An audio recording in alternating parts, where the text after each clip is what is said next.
നമസ്കാരം. ഇന്ന് വന്നിരിക്കുന്നത് സാറാ ജോസഫ് രചിച്ച ഊരുകാവൽ എന്ന പുസ്തകം പരിചയപ്പെടുത്താനായിട്ടാണ്. കറണ്ട് ബുക്സ് ആണ് പബ്ലിക്കേഷൻസ്. 330 രൂപയാണ് വില വരുന്നത്. ഇത് രാമായണത്തെ ആസ്പദമാക്കിയിട്ടുള്ള ഒരു നോവലാണ് കേട്ടോ. രാമായണത്തിലെ പ്രധാനപ്പെട്ട കഥാപാത്രങ്ങളായ ബാലിയും സുഗ്രീവൻ. ഇതിലെ പ്രധാന കഥാനായകൻ എന്ന് പറയുന്നത് അംഗദനാണ്, ബാലിയുടെ മകൻ. അംഗദൻ നേരിടേണ്ടി വന്ന നീതികേട്, അംഗദന്റെ ആത്മസംഘർഷങ്ങൾ, സ്വന്തം അച്ഛന്റെ കൊലയാളിയായ രാമന്റെ ഭാര്യയായ സീതയെ അന്വേഷിച്ചു പോകേണ്ടി വരുന്ന ഒരു മകന്റെ ദുർവിയോഗം എന്ന് വേണമെങ്കിൽ പറയും. ആ സമയത്ത് അവൻ അനുഭവിക്കുന്ന ആത്മസംഘർഷങ്ങളുണ്ട്. നീതിയുടെയും ന്യായത്തിന്റെയും പര്യായമായിട്ടാണ് വാൽമീകി പല സന്ദർഭങ്ങളിലും രാമനെയും ശ്രീകൃഷ്ണനെയും അങ്ങനെയുള്ള ആളുകളെയൊക്കെ മഹത്വവൽക്കരിച്ചിട്ട് എഴുതിയിരിക്കുന്നത്.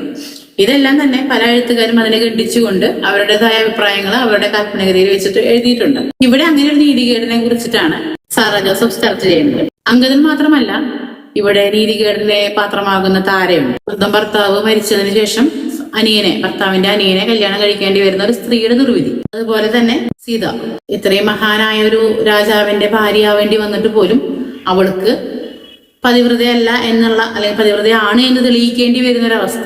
അഗ്നിപരീക്ഷണം നടത്തി തെളിയിക്കേണ്ടി വരികയാണ്. പിന്നീട് കാട്ടിൽ ഉപേക്ഷിക്കപ്പെടേണ്ടി വരുന്ന സീത. അങ്ങനെ ഒരുപാട് നീതിക്ക് എതിരായിട്ടുള്ള കാര്യങ്ങൾ ചെയ്തിട്ടുള്ള ഒരു രാജാവാണ് എന്നാണ് എനിക്ക് തോന്നിയിട്ടുള്ളത്. രാമായണം വായിക്കുന്ന സമയത്താണെങ്കിലും അതിനെ ഖണ്ഡിച്ചുകൊണ്ടുള്ള പല എഴുത്തുകളിലും അങ്ങനെയാണ്. പല രീതിയിലും ഇതിനെല്ലാം ന്യായീകരിക്കുന്നുണ്ടായിരിക്കാം.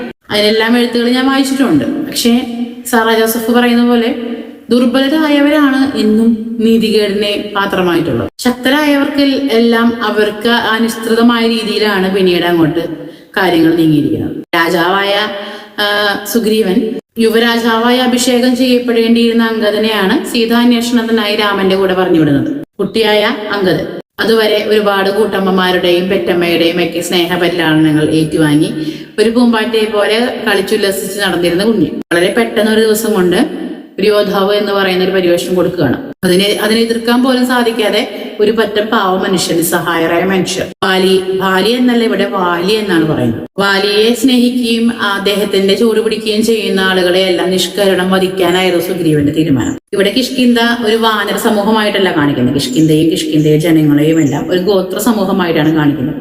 ആദിമമായ കാര്യങ്ങൾ പിന്തുടരുന്ന ഗോത്ര സമൂഹം. നെയ്ത്ത് നെയ്യുകയും തുണി നെയ്യുകയും അതുപോലെ തന്നെ പാത്രങ്ങൾ നിർമ്മാണമൊക്കെ ചെയ്യുന്ന വളരെ പാവപ്പെട്ട ഒരു ജനത.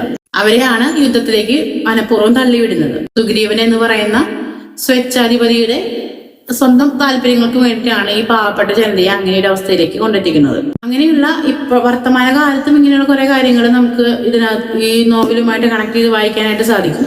ഒരുപാട് വായിക്കപ്പെടേണ്ട, ചർച്ച ചെയ്യപ്പെടേണ്ട ഒരു ഇതിവൃത്തമാണ് ഇതിന്റെ. ഒരുപാട് വളരെയധികം മനോഹരമായൊരു വായിക്കാൻ ശൈലിയാണ്. ഇത് വായിച്ചു തീരുമ്പോൾ നമ്മുടെ മനസ്സിനകത്തൊരു വിങ്ങലുണ്ടാവും. ആ കുഞ്ഞിന്റെ അവസ്ഥ, അംഗദൻ എന്ന് പറയുന്ന അവനനുഭവിക്കുന്ന ആത്മസംഘർഷങ്ങൾ പലപ്പോഴും നമ്മളും കൂടി അതിനകത്ത് നിന്ന് നേരിട്ട് നിന്ന് തൊട്ടടുത്ത് നിന്ന് കാണുന്ന ഒരു പ്രതീതിയാണ് ഉണ്ടാവുക. അപ്പൊ വളരെ മനോഹരമായ ഒരു നോവലാണിത്. ഞാൻ എന്റെ വായനയിൽ ചേർത്തിട്ടുണ്ട്. നിങ്ങളും ചേർക്കുമെന്ന് പ്രതീക്ഷിക്കുന്നു. നന്ദി.